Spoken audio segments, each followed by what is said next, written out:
Está no ar o 3-1, aqui na TV Brasil. Eu sou Luiz Carlos Azedo e hoje nós vamos debater o aquecimento global. Nosso convidado é o físico e meteorologista Luiz Carlos Molion, que questiona as teorias, vamos dizer assim, hoje hegemônicas, com relação a esse assunto. Participam dessa nossa entrevista a jornalista Zilda Ferreira, autora do blog Educom, que trata de educação ambiental, e o jornalista Efraim Neto, moderador da Rede Brasileira de Jornalismo Ambiental.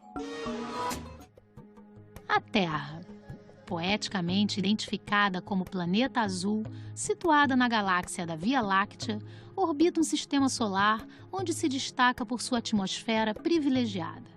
Aqui, em milhões de anos, a vida evoluiu criando um ecossistema complexo e favorável à existência de milhares de espécies vegetais e animais dependentes de uma cadeia alimentar. O ser humano, extrativista, retira seu sustento da terra e do mar. Para viabilizar a agricultura e a indústria, usa diversos tipos de energia, em sua maior parte obtida de combustíveis fósseis, que geram dezenas de poluentes. Ao entrar na segunda década do novo milênio, o maior desafio da humanidade, que é produzir e desenvolver-se sem alterar a atmosfera, se apresenta como uma agenda emergencial de todas as nações. Na recente Conferência do Clima, em Copenhague, ficou patente que países ricos, emergentes ou pobres precisam falar a mesma linguagem, se pretendem verdadeiramente, a médio prazo, conter as agressões ao meio ambiente global. Nós vamos iniciar a nossa entrevista com uma pergunta de telespectador. Por que o senhor afirma que não existe aquecimento global? Eu afirmo que não existe aquecimento global porque já ocorreram no passado períodos em que esteve mais aquecido do que agora. Por exemplo, se nós formos ao período dos anos 800 a 1200 depois de Cristo, chamado período quente medieval, as temperaturas estavam mais elevadas do que agora, e naquela época o homem não liberava carbono, não emitia carbono para a atmosfera. Os vikings saíram da Escandinávia e colonizaram as regiões norte do Canadá e sul da Groenlândia, que hoje são regiões geladas. Então você pode ver que naquele período estava mais aquecido do que agora. Entre 1925 e 1946, houve um aquecimento também bastante expressivo, que corresponde praticamente a 70% de todo esse aquecimento que dizem que ocorreu nos últimos 150 anos. Naquela época, houve um aumento de 0,4 graus centígrados entre 25 e 46, e isso, muito provavelmente, foi devido à maior atividade solar na primeira metade do século XX e o fato de que houve um período, esse período, em que praticamente não ocorreu nenhuma grande erupção vulcânica, de tal forma que a atmosfera ficou limpa, transparente, e entrou mais radiação solar e aumentou, então, a temperatura. Note, em 1946, depois da Segunda Guerra Mundial, o homem lançava na atmosfera menos de 10% do carbono que lança hoje. Portanto, fica muito difícil você dizer que o aquecimento entre 1925 e 1946 foi devido à ação humana. Posteriormente, pós-guerra, em que na realidade houve um aumento na industrialização e que passou-se então a emitir mais, o que aconteceu?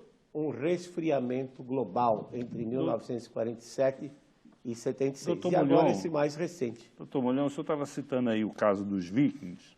Sim. Existe um historiador francês chamado Pierre Chani, que foi um especialista em estudos da expansão europeia, e ele disse que os vikings só não conquistaram a América porque houve um período imediatamente após essa chegada deles àquela região lá do Ártico, de resfriamento da Terra. E há uma corrente de cientistas que defende a tese de que, ao contrário do que é a opinião dominante de que estaria ocorrendo um aquecimento global, que nós estamos às vésperas, se é que a gente pode usar essa expressão, em termos de clima, pode. De clima, de um novo resfriamento global, é isso?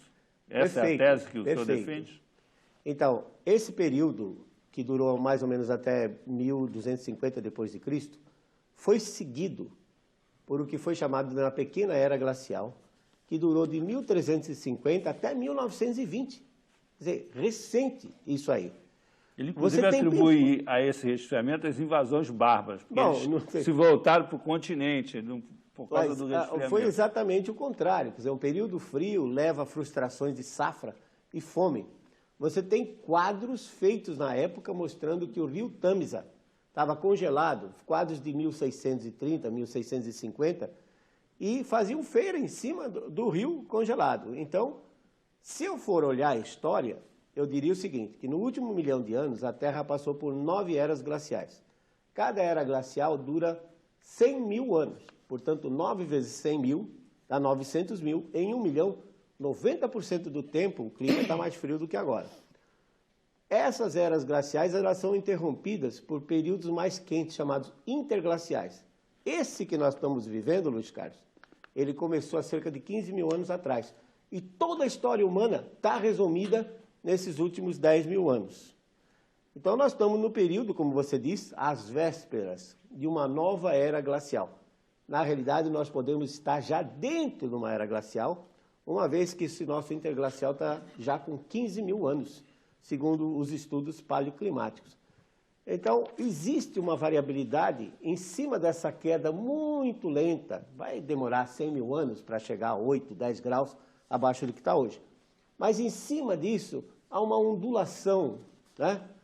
De meio grau para cima, meio grau para baixo. Nós tivemos isso, como eu disse, de 1925 a 46, tivemos uma ondulação para baixo, um resfriamento de 47 a 76, que foi muito ruim para o Brasil, do ponto de vista econômico, para o mundo todo, e tivemos agora um pequeno aumento de 77 a 98, a bola da vez agora não é o resfriamento. Uma disparidade assim, de instrumentos de medição entre esses vários períodos? Certamente, assim, certamente, hoje, não tenha dúvida. O diagnóstico hoje não seria mais preciso do que era antes? Não, mas o problema maior não está nisso, porque quando eles colocam aquelas séries longas, de 100, 150 anos, de cidades como Paris, como Viena, Berlim, essas cidades foram crescendo. E o termômetro, se ele tivesse parado no mesmo lugar, na mesma estação meteorológica, ele iria sofrer o efeito da urbanização. O que é esse efeito da urbanização? Chove, se a região é vegetada, tem infiltração de água, a água, ao evaporar, refrigera a superfície. Quando a cidade, então, se urbaniza, o asfalto, o concreto, faz com que a água, ao cair, escorra e vá embora. Então, hoje, as cidades não têm água para evaporar. E o mesmo calor do sol faz com que as temperaturas urbanas sejam mais elevadas do que o seu entorno. São Paulo, por exemplo, da ordem de 3 graus. Já existem estudos aqui no Rio de Janeiro que mostram também, dependendo da região, da ordem de 3, 4 graus. Então, o efeito chamado, que é conhecido como efeito de ilha de calor urbana, isso interfere na temperatura. Então, o mesmo termômetro, mesmo que ele esteja calibrado, ele vai mostrar temperaturas mais elevadas. E não tem como tirar esse efeito da urbanização da medida. Não tem como tirar. Aí dizem, se você selecionar uma cesta de termômetros no mundo todo que esteja localizada nas grandes cidades, o que vai ocorrer, a tendência desses termômetros é mostrar uma temperatura sempre crescente. Mas quando você usa satélites, que cobrem o globo todo, inclusive as regiões oceânicas, mostra que nos últimos 20 anos há um ligeiro decréscimo, tirando o pico do El Niño de 1997 a 98, que os El Niños tendem a aquecer a atmosfera terrestre. Está de volta agora, esse ano. Mas esse aí é fraquinho, e esse deve morrer agora em fevereiro, estourando em março, e não vai afetar. Ao contrário, ele deve virar para um laninha frio. Então, quando você olha as imagens, os dados tirados por Você está dizendo que o ano que vem será um ano frio, Mais frio. Com invernos frios. Essa é a tendência. Geadas no sul, sudeste, temperaturas frias, e para nós aqui, relativamente mais seco durante o período seco, ou seja, esse período de abril até outubro, mais seco do que o normal. Professor, nossa validação científica com relação aos estudos climáticos, ele está baseado nos modelos numéricos. Isso. E o nosso sistema de pesquisa climática tem avaliado e disposto à sociedade determinados resultados. De que maneira o senhor avalia isso? Bom, Efraim, modelos nada mais são do que programas de computador, né? Alguns são sofisticados, chega a ter 800.000 linhas, 1 milhão de linhas. Esses modelos, eles tentam reproduzir os processos físicos que ocorrem na atmosfera. Só que a atmosfera terrestre, ela depende de processos físicos externos, por exemplo, variação na atividade solar, erupções vulcânicas, tsunamis ou terremotos influenciam na distribuição de calor nos oceanos e depende também dos processos oceanos, por exemplo, que são muito maltratados nesses modelos, particularmente no que se refere a transporte de calor. Um modelo de clima, por exemplo, não consegue reproduzir um El Niño. Ele não consegue reproduzir essa variação decadal do Pacífico, né, que dura 25, 30 anos o Pacífico se aquecendo nos trópicos, depois vira, se esfria. E o Pacífico ele ocupa 35% da superfície terrestre. E a atmosfera é aquecida por baixo. Então, quando a temperatura do Pacífico muda a atmosfera e muda o clima. Esses modelos, eles fazem projeções, Efraim, em cima de cenários hipotéticos que jamais vão ocorrer. E os modelos em si são deficientes. Então, por exemplo, se eu fosse acreditar no modelo, eu gostaria de ver esse modelo prevendo, entre aspas, o passado. Porque os passados eu já tenho dados, né? E fizeram isso. E o erro é muito grande. Quer dizer, os modelos atuais não conseguem reproduzir o clima passado. Então, eu não tenho garantia que eles vão produzir o clima futuro. Ou seja, resultados de modelos são inúteis, não se prestam para planejamento. Desde os anos 70, o senhor vem pontuando a importância dos oceanos com relação ao clima. Isso de um ponto de vista global. Já que a gente está falando de mudanças climáticas, de um ponto de vista mais geral, qual a importância de se ter estudos mais avançados com relação aos oceanos, já que me parece que isso tem sido pouco relevante com relação aos dados aplicados pelo IPCC? Você tem toda a razão, Efraim. Há uma tendência de deixar os oceanos fora desse controle climático, quando na realidade eles são de extrema importância para controlar o clima.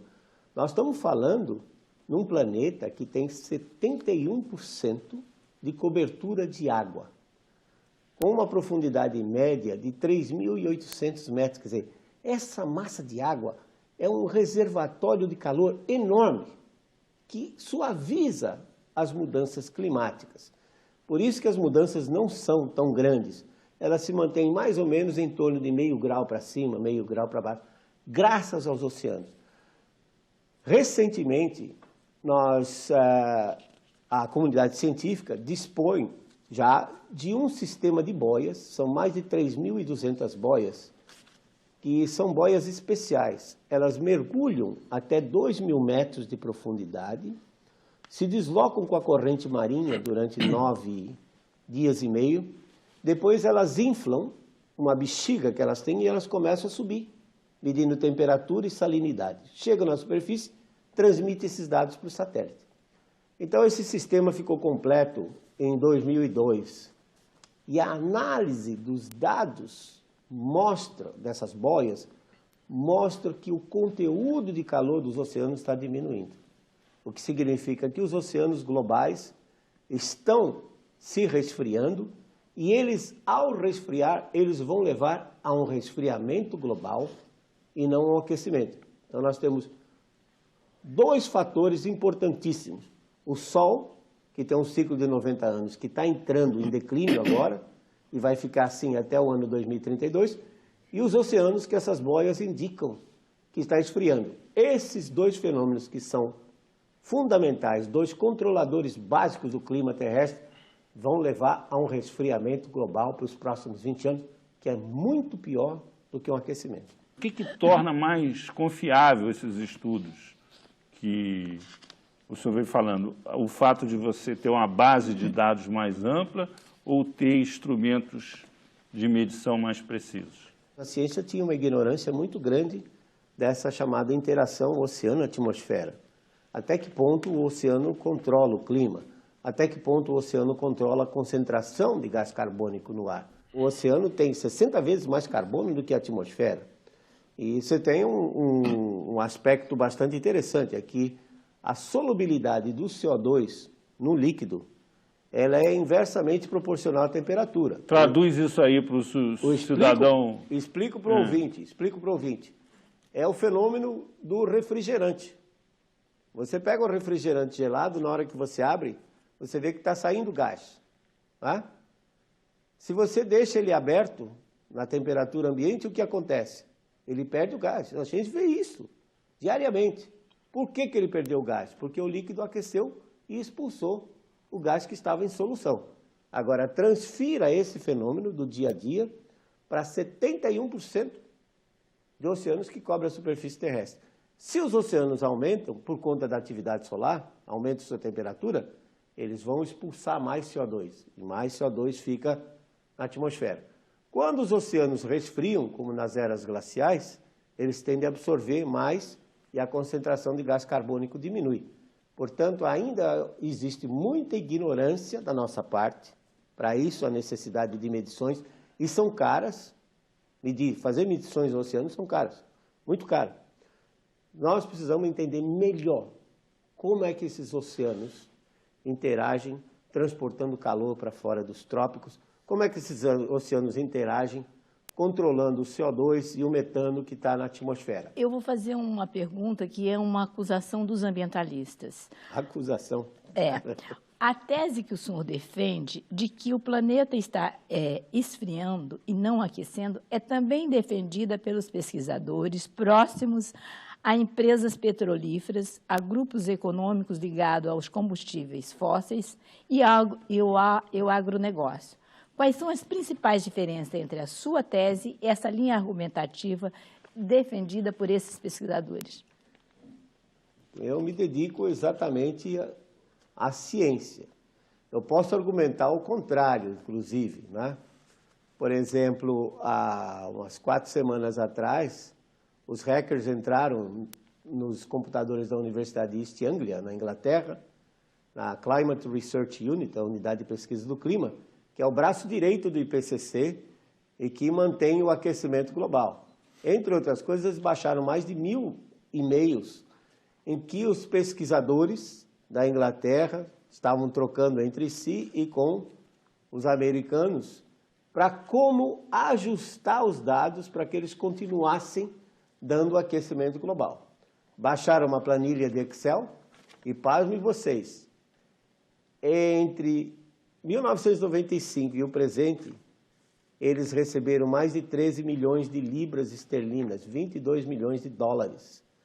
E entre os doadores desses últimos anos estão as empresas de energia limpa, particularmente aerogeradores, né? Turbinas eólicas. Então, a gente pode argumentar exatamente o contrário, que esse pessoal estava recebendo muito dinheiro para forçar um aquecimento global que não existe.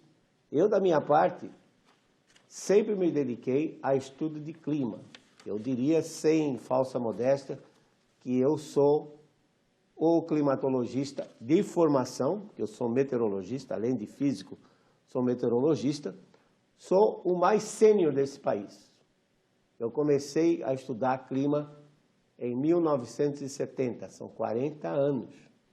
A minha tese de doutorado, em 75 a 35 anos atrás, foi Impacto do desmatamento da Amazônia no clima global e clima local. Você vê que eu já estava, há 35 anos atrás, estava me preocupando com isso. Fazer uma pergunta, continuando. Nós vamos ter que fazer um breve intervalo e voltamos daqui a pouco, no 3-1, aqui na TV Brasil, entrevistando o professor Luiz Carlos Molion.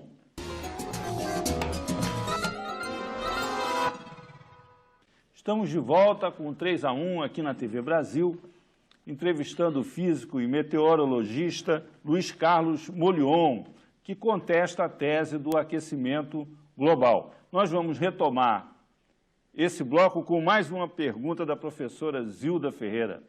Professor, por que os cientistas não divulgam que a agricultura industrial é a maior responsável pela emissão de CO2, uma vez que os solos retêm o dobro do carbono do que a vegetação? Eu diria que a agricultura não é responsável pelo dobro da emissão do CO2, assim como também no caso do metano, que seria um gás de efeito estufa 21 vezes mais poderoso do que o CO2, não é responsabilidade dos produtores de arroz alagado ou dos pecuaristas, né? Porque tanto o arroz alagado como a pecuária, o que ocorre é que a matéria vegetal, quando ela entra em fermentação anaeróbia, sem a presença de oxigênio, ela produz um metano, que é chamado gás dos pântanos.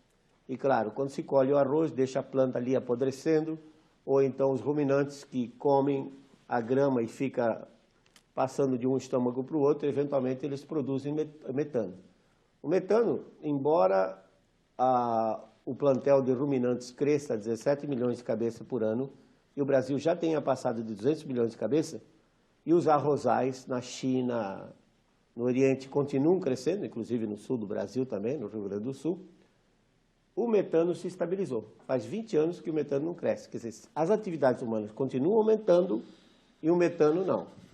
Dizer que a agricultura é responsável pelo CO2 é um pouco crítico. Por quê? Dos fluxos naturais entre oceanos, solos, incluindo erupções vulcânicas, e vegetação, saem 200 bilhões de toneladas de carbono por ano. Qual é a incerteza nesse fluxo que os pesquisadores têm? 40 bilhões, para cima e para baixo. É uma incerteza de 80 bilhões. Quanto é que o homem coloca na atmosfera com todas as suas atividades? 6 bilhões, 6, meia dúzia. Contra 200 de fluxos naturais e contra 80 bilhões de toneladas de incerteza, então você vê que o homem praticamente não contribui para o CO2 que está na atmosfera. O grande controlador do CO2 na atmosfera é os oceanos. Então fica muito difícil, é uma afirmativa que não tem base científica, porque ninguém mostrou que a agricultura coloca o dobro de CO2. Ao contrário, os fluxos naturais são muito maiores, várias ordens de magnitude maior, 2 ordens de magnitude maior do que esses fluxos colocados pelo homem. Professor... Assim que eu gostaria, honestamente, que alguém chegasse e mostrasse. Porque nessa discussão de aquecimento global, de mudanças climáticas, tem muito de achismo, tem muita coisa que é afirmada e que não é comprovada. Professor, o senhor apresenta dados com relação às toneladas de emissões de dióxido de carbono e por parte de toda a sociedade, em especial dos cientistas, já é consenso de que a sociedade passa por uma crise energética. E dentro dos envolvimentos das pesquisas científicas, como você falou em uma de suas respostas, há um grande interesse da indústria energética no setor climático. De que maneira você avalia essa relação entre clima e energia e qual a importância de novos mecanismos de energia para a sociedade atual? Hoje, a matriz energética global, ela depende dos combustíveis fósseis, petróleo, carvão mineral e gás natural, e não tem como você gerar energia elétrica sem liberar carbono. O Brasil é um país privilegiado nesse aspecto, que ainda, por exemplo, no caso da hidroeletricidade, utilizou menos de 30% do seu potencial. O Brasil tem energia de biomassa, como etanol, energia de biodiesel, que lamentavelmente estão usando óleo de soja hoje, mas que, por exemplo, palmáceas nativas da Amazônia, como Buriti, né, tem capacidade de produzir 5 toneladas de óleo por hectare por ano, e só no Baixo Amazonas temos, estimado por satélite, 20 milhões de hectares de buritizais nativos. Então, esse óleo das palmáceas nativas da Amazônia poderia entrar na jogada. A Amazônia é uma Arábia Saudita verde, os poços estão para cima e são renováveis. Na realidade, todos os estudos sérios, que não dependem de modelos, mas de observação, mostram que o CO2 não controla o clima. Ao contrário, como exemplo do refrigerante que eu dei, primeiro a temperatura sobe e depois o CO2 sobe atrás. Então vai ser um problema sério nesse aspecto de como harmonizar essa matriz energética. Agora, eu concordo que petróleo e carvão mineral têm outros constituintes. Esses sim são poluentes. O CO2, telespectador, não é um gás vilão, ele não é bandido, ele não controla o clima. O CO2 é o gás da vida. Vamos pensar numa hipótese absurda que a gente acabasse com o CO2 na atmosfera desse planeta. A vida acabaria, porque nós e os animais não produzimos a comida que a gente consome. Quem produz são as plantas. Elas retiram o CO2 da atmosfera e, por fotossíntese, presença de sol, produzem amidos, açúcares, fibras e nós nos alimentamos. E já foi comprovado, através de centenas de ensaios agronômicos, que toda vez que se dobra a quantidade de CO2, a produtividade de plantas como trigo, soja, milho, arroz, aumenta de 30% a 50%. Então, é errôneo, né, dizer, muito que se vê às vezes na televisão, dizer que CO2 é o vilão. Não, CO2 não é vilão. Agora, os poluentes que estão nos combustíveis fósseis, como enxofre, por exemplo, queima, é liberado para a atmosfera, combina com a umidade da atmosfera e forma gotículas bem pequenininhas, dessas do tipo aerossóis, de ácido sulfúrico. Aí o cidadão respira isso, faz mal para o pulmão dele, assim como o material particulado, aquela fuligem pretinha, também entope os alvéolos. Então, temos que distinguir. Quando se queima petróleo, sai CO2. Isso não é mal. É um gás da vida. Agora, os outros subprodutos, como o dióxido de enxofre e material particulado, esse tem que ser eliminado. E nós temos tecnologia para eliminar a poluição. O CO2 não é poluente. Professor, nós temos mais uma pergunta de telespectador. O senhor acha que existe interesse econômico no aquecimento global? Não há evidência científica nenhuma, não há base científica, nem para mostrar que o clima se aqueceu, e muito menos essas projeções climáticas até o ano 2100, que são feitas com modelo. Isso não tem base científica. Ora, se não se tem base científica, sobra o quê num movimento globalizado como esse? Interesses econômicos. Então, eu não tenho dúvida que o que está por detrás disso são os interesses econômicos e, ao mesmo tempo, os políticos se aproveitam disso para se projetar. Uma constatação agora de que o chamado buraco na camada de ozônio é que está mantendo as geleiras do Ártico. Isso é verdade? Não tem nada a ver absolutamente, né? As geleiras do Ártico, elas são resultado de evaporação da água e precipitação na fase sólida, ou seja, como neve. O fato da estratosfera estar mais fria, ainda não existe uma ligação comprovada, estabelecida, de que a estratosfera fria seja responsável por manter essas geleiras. Ao contrário, se você vê outras televisões, eles mostram aquelas geleiras caindo, mostram o urso viajando numa jangadinha, num bloco de gelo. Tá? A população de ursos aumentou tremendamente. Quando o ecologista diz que o urso polar vai se extinguir, conversa, não existe urso polar. O que existe é urso. Há 150 mil anos atrás, quando, no último interglacial, o urso subiu, foi para regiões do Canadá mais frias, e quando começou a ficar branco, um bicho preto, no meio de um ambiente branco, né, era presa fácil. Então ele foi mudando a sua pelagem e acabou ficando branco. Mas ele é um urso como outro qualquer, e hoje é uma população muito grande, muito maior do que se tinha há 40, 50 anos atrás, que ataca inclusive as vilas devido ao fato de que durante o inverno eles não têm alimento. E, além disso, o gelo, quando derrete, é o gelo flutuante. O gelo flutuante não aumenta nível de mar, porque ele já desloca o volume que vai ocupar quando derreter. E qual é a causa disso? A causa são as correntes marinhas que levam água mais quente da região tropical em direção ao Ártico. Essa água mais quente entra por debaixo do gelo e derrete o gelo. E quando a base fica mais fraca, então todo aquele peso da geleira cai. Portanto, é um fenômeno natural.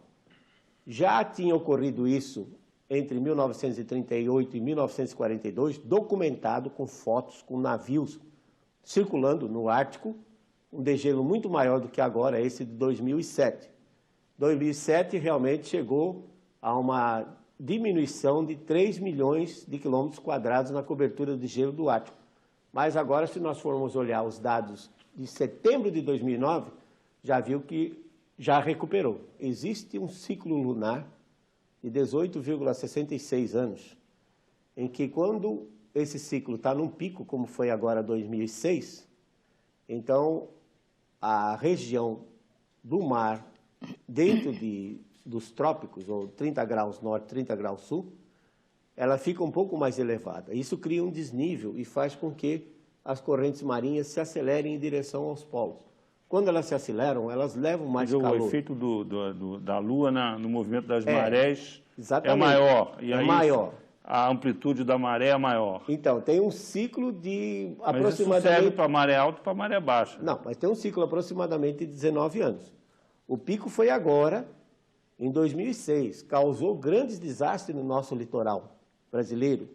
Por exemplo, Maceió teve marés com 3 metros de altura. Belém, 3,8 metros de altura, que invadiu todo o veropeso. Quando você vem mais para o sul, né, aí a amplitude é menor da maré. Atingiu o máximo em 2006, tivemos grandes desastres no nosso litoral, coincidiu, entre aspas, com esse degelo. Tá? E agora, esse ciclo lunar está entrando para um mínimo. Daqui 9 anos ele vai estar no mínimo, mas daqui mais cerca de 18 anos, ou seja, lá pelo ano 2025, ele volta a atingir um máximo de novo e as consequências podem ser até pior por conta, Efraim, da vulnerabilidade da sociedade. Isso. A Gilda tem uma pergunta. Professor, cientistas defendem que as alterações climáticas não são homogêneas. Há micro-regiões que aquecem, enquanto há registros de que outras resfriam. Agora, eu queria que o senhor explicasse isso. E, em seguida, eu quero falar de Tucuruí, que é uma micro-região que eu assisti uma mudança climática. Você está perfeitamente correta, Zilda. Não pode se falar numa temperatura média global, porque começa que os hemisférios são diferentes. O hemisfério sul tem 81% de oceanos e 19% de continentes dentro da região tropical, praticamente. Enquanto o hemisfério norte tem 40% de continentes e 60% de oceanos, e a maior parte da massa continental do hemisfério norte está fora dos trópicos. Então, você tem toda a razão quando diz que não existe um clima global. Existem climas localizados. E o que a gente percebe que é, nesse aspecto, o homem pode atrapalhar tudo. O homem tem a sua capacidade destruidora no microclima. Sob o ponto de vista global, quando a gente fala de aquecimento global, de mudanças globais, o homem não tem como interferir, porque os níveis de energia são muito altos comparado com o que a gente produz. O planeta tem, então, 29% de continentes, 71% de oceanos. Dos 29% de continentes, 15%, quer dizer, metade disso, são terras geladas, gelo e areia, como o deserto do Saara, por exemplo, sozinho tem 8 milhões de quilômetros quadrados. Os restantes 14%, 7%, felizmente, ainda são florestas naturais, como a Amazônia, o Congo e Bornéu. Resta para o homem manipular apenas 7% da superfície terrestre. Em 510 milhões de quilômetros quadrados, o homem manipula só da ordem de 36 milhões de quilômetros quadrados. Então, globalmente, o homem não pode fazer nada. Agora, localmente, ele pode, porque à medida que ele desmata, por exemplo, tira a proteção do solo, a chuva tropical chega mais intensa, a energia cinética das gotas é muito grande, desagrega as partículas do solo. Nós calculamos na Amazônia um aumento de 3.000 metros cúbicos por hectare quando você tira a floresta. Então, essa água produz uma enxurrada, leva as partículas de solo para os rios, assoreia os rios, muda a qualidade da água, muda a qualidade da vida aquática. Quer dizer, é um desastre. O homem consegue localmente fazer um desastre, principalmente com relação à erosão. Claro, professor, quando se fala da floresta, então... Nós vamos ter que fazer mais um intervalo. Voltamos daqui a pouco com 3-1 aqui na TV Brasil, entrevistando o professor Luiz Carlos Molion. Estamos de volta com 3-1 aqui na TV Brasil. O assunto é aquecimento global. Nosso entrevistado, o professor Luiz Carlos Molion. Participam dessa conversa o jornalista Efraim Neto e a jornalista Zilda Ferreira, que vai retomar a entrevista com uma pergunta sobre Tucuruí. Professor, como o senhor explica a proliferação de mosquitos na região de Tucuruí, onde há registros de mortes por picada de mosquitos? 800 ataques por minuto em consequência do desequilíbrio ambiental. Eu entrevistei vários moradores do entorno e eles me asseguraram que houve uma mudança de clima, de fato, um aquecimento na região. Perfeito, Zilda. Isso aí é documentado, né? A gente tem experimentos feitos em vários outros países. No Brasil, infelizmente, não se fez isso.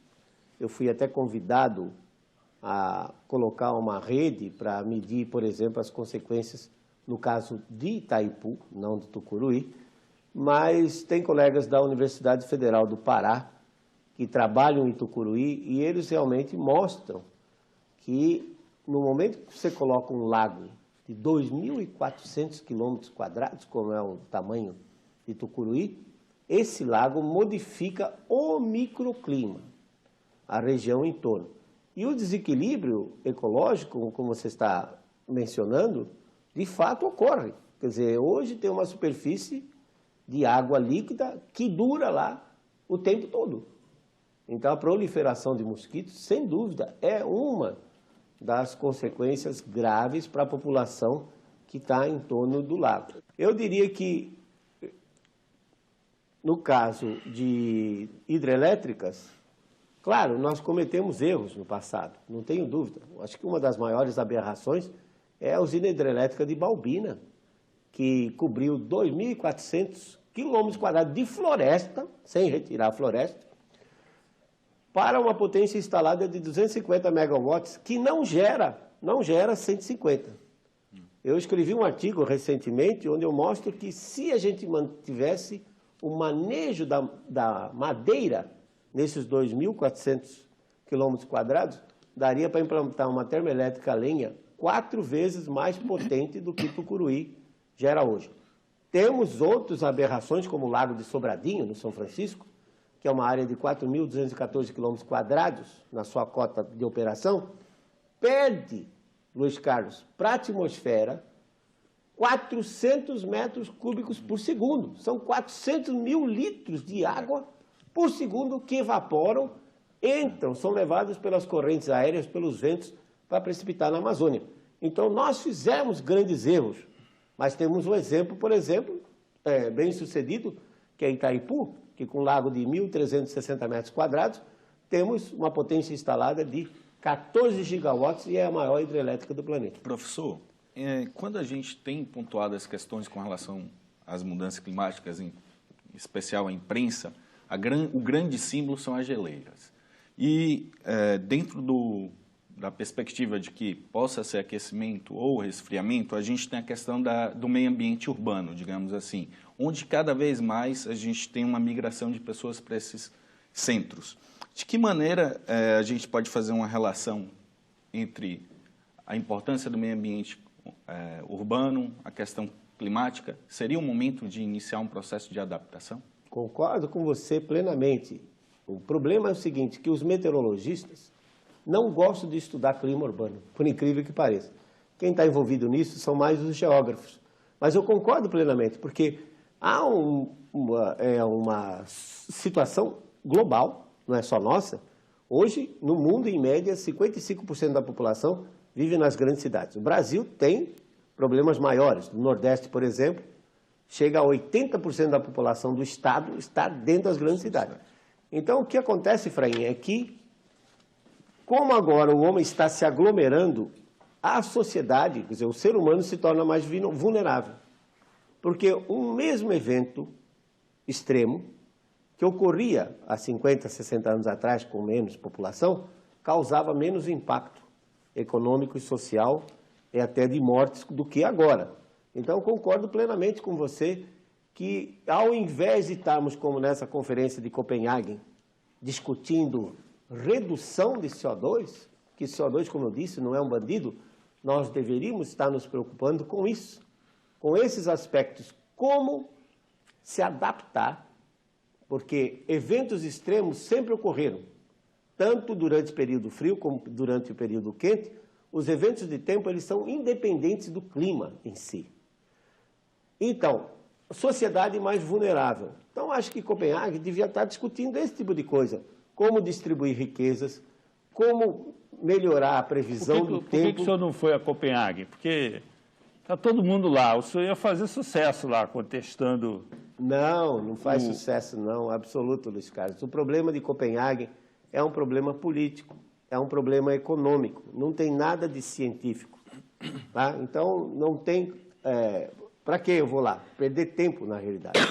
Para mim, Copenhague, se prendendo à discussão de redução de carbono, é uma perda de tempo enorme. Como eu disse, eu preferia que tivessem discutindo soluções para diminuir essa desigualdade. Você tem 950 milhões de pessoas na África.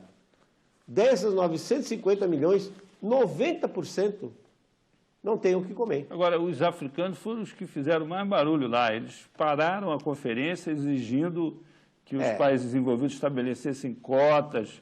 Eles pensam diametralmente de forma oposta. Não, essa sua colocação vai dentro do que eu estou falando.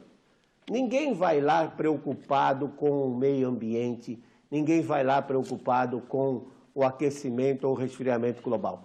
Eles vão lá preocupados saber o seguinte, quanto é que eu levo nessa? Como as Ilhas Maldivas, por exemplo, que o nível do mar está subindo. Não está subindo nada. Em 1841, o capitão Clark Ross, James Clark Ross, que foi um dos indivíduos que foi explorador da Austrália, fez uma marquinha lá na chamada Isle of Death, a Ilha do Morto. Fez uma marquinha onde estava o nível do mar. 170 anos depois, o nível do mar continua no mesmo nível. Quer dizer, não existe isso. O problema de Copenhague é que está todo mundo interessado em saber quanto é que eu levo nisso. Professor, trazendo essa discussão para a perspectiva nacional, e o senhor tem um vasto conhecimento sobre a questão amazônica, de que maneira ou o que o senhor espera da discussão de REDD dentro de Copenhague? Esse é um problema também sério, porque há anos atrás, na realidade, em 1989, eu publiquei um artigo resultante do experimento que nós fizemos em 87 na Amazônia, onde eu mostrava que a Amazônia era um sequestrador de carbono. Diziam que não, porque a floresta estaria num equilíbrio dinâmico, mas na prática a floresta é destruída por fenômenos naturais, como tempestades, e ela vai se renovando. E aí, quando ela se renova, ela absorve mais carbono, da ordem de 1 a 1,2 bilhões de toneladas de carbono. O protocolo de Kyoto não levou em consideração florestas naturais, absorvendo carbono. Claro, o grande problema que a gente sempre teve medo é se vai haver uma pressão internacional para que tirem a Amazônia da gente, como sempre ocorreu, e em função de que, bom, se vocês não conseguem conservar, vocês estão destruindo, então deixa com a gente que a gente toma conta. A biodiversidade da Amazônia é um negócio fantástico. Acho que em termos de insetos, por exemplo, a gente não conhece 10% dos insetos que existem lá. A possibilidade de você tirar das plantas alcaloides, aminoácidos e tudo mais é um negócio fantástico por essa química, né?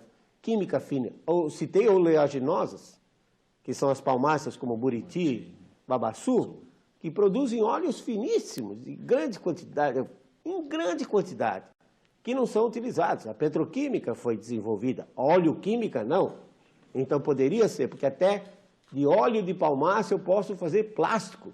Dizem que as nossas emissões, 75% vêm da destruição da Amazônia. É mentira. Esses cálculos estão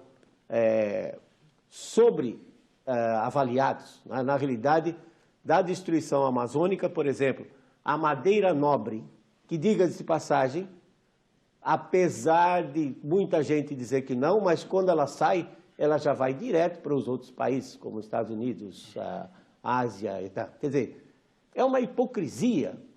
Essas pessoas que falam contra a destruição são elas as que promovem a madeira nobre, que é onde está o carbono, são as árvores grandes. Essa madeira é retirada, ela não é queimada. Então, quando diz que 75% das nossas emissões vêm da queima da Amazônia, está completamente errado. Possivelmente, as emissões da Amazônia não cheguem a 35%, estourando 40%. Agora, o senhor tem publicado trabalhos científicos defendendo essas teses, porque o senhor está contestando 99% de tudo que se escreve, se fala, se... Eu tenho, Luiz Carlos, só que o problema também tem um detalhe. Quando você está na contramão e as revistas científicas são controladas por gente do outro lado, você encontra barreiras para publicar esse tipo de coisa. Esse é um grande problema. Publicado em inglês também? Tenho publicado em inglês também. O primeiro artigo que eu publiquei em inglês contra o aquecimento global foi na revista Geofísica, do Instituto Pan-Americano de Geografia e História, com sede no México, em 1995. Há 15 anos atrás, eu publiquei um artigo com o nome Global Warming, a Critical Review, uma revisão crítica do aquecimento global.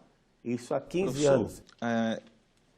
É visível que dentro do campo científico existam diversos interesses. Certamente. E o IPCC ele é validado a partir do estudo e do questionamento de diversos pesquisadores, dos quais estão presentes em Copenhague, e com certeza vão interferir naquilo que iremos chamar de acordo climático.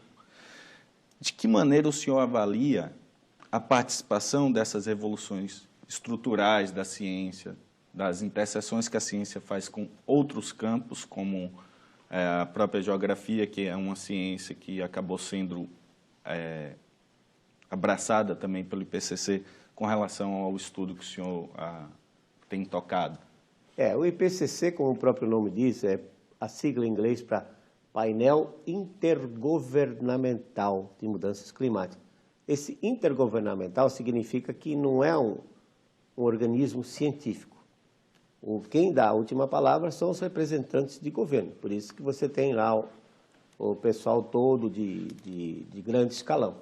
Então, o problema não é científico, porque muito poucos climatologistas, meteorologistas, participaram desse último relatório. Você tem muita gente de outras áreas que não entende nada de clima. O relatório grandão mesmo, o básico, que tem mais de 1000 páginas, esse, quando ele coloca as coisas, ele é todo cheio de cuidados e mostra as incertezas que existem. Aí o IPCC faz um livretinho chamado sumário executivo para formuladores de política, de 20 páginas. E aí é que ele faz as afirmações, né, drásticas, sem prova nenhuma. Então, não existe comprovação nenhuma e é muito difícil você dizer o que vai sair de Copenhague, né? O que sair de Copenhague, qual vai ser o impacto que vai existir? Nenhum. Admita que chegue à conclusão que tenha que reduzir 50% das emissões. Se hoje as emissões são 6 bilhões de toneladas, reduzir para 3, isso não é nada, como eu disse, comparado com os fluxos naturais, que somos 200 bilhões de toneladas. E as incertezas, 40 bilhões para cima e para baixo, quer dizer, 80 bilhões na incerteza. Então, Efraim, eu tenho receio que Copenhague não vai dar em nada. Eu gostaria que Copenhague discutisse outros problemas mais sérios, né? Como, por exemplo, a miséria humana, o fato de ter mais de 2 bilhões de pessoas sem ter o que comer. Professor, a África. Nós temos mais uma pergunta de telespectador. O senhor concorda que o mundo está com os dias contados? Bom, realmente, se eu olhasse para as previsões de Nostradamus, né, que se baseou no calendário maia, eu diria que o mundo vai terminar no dia 21 de dezembro de 2012. Mas pode ser que esse término do mundo seja adiado, né? Talvez não chegue a isso. Eu não diria que o mundo está com os dias contados, mas eu tenho uma grande preocupação. Quando eu falo que o homem não interfere no clima global, eu não estou dando um aval para a gente sair por aí destruindo tudo que existe. Ao contrário, o que eu vejo é que as previsões, por exemplo, para um aumento populacional, 9 bilhões de habitantes no ano 2040, daqui a 30 anos. Então, o que eu vejo é que a conservação ambiental ela é de extrema importância para que o homem consiga sobreviver nesse planeta. Se nós destruirmos tudo, nós vamos estar destruindo a nós mesmos. Então, toda ação que vier no sentido de conservação ambiental, economia de água, de energia, melhor eficiência no uso da energia elétrica, reciclagem de material, mudança de hábito de consumo, que se nós tivéssemos 3 civilizações iguais à americana, não sobraria nada para ninguém. Então, a conservação ambiental ela é de extrema importância. Agora, independente, se aquecer, nós temos que conservar o ambiente. Se resfriar, também temos. Mas eu vou dizer para vocês que conservação ambiental num planeta com o resfriamento que vai ocorrer nesses próximos 20 anos, até o ano 2030, 2032, é muito mais difícil. Mas nós temos que fazer conservação ambiental, temos que fazer com base na educação e não nessa falácia de dizer que o mundo está aquecendo, que a camada de ozônio está sendo destruída pelo homem. Eu fico preocupado, porque eu vejo no livro das crianças, da 4ª e 5ª série do ensino fundamental, essas coisas. Que o homem está destruindo a camada de ozônio, que o homem está aquecendo o globo. E não é verdade. Hipóteses não deveriam estar nesses livros das crianças, porque, na realidade, isso não é uma educação. Isso, na minha opinião, é uma lavagem cerebral. O que vai acontecer daqui a 20 anos, quando essas crianças perceberem que nada aconteceu do que estava escrito naqueles livros? Será que a ciência vai ser acreditada? Professor, isso vai ficar documentado para a história, para que daqui a 20 anos a gente possa confirmar. Mas é uma preocupação, você concorda? Mas o nosso tempo acabou. Infelizmente, nós vamos ter que encerrar o programa. Agradecemos a participação da jornalista Zilda Ferreira, do jornalista Efraim Neto, do professor físico, meteorologista Luiz Carlos Molion, que nos honrou com a sua participação aqui no 3-1 na TV Brasil, nadando contra a maré, porque ele discorda da tese do aquecimento global. Até a próxima quarta-feira aqui na TV Brasil com o 3-1.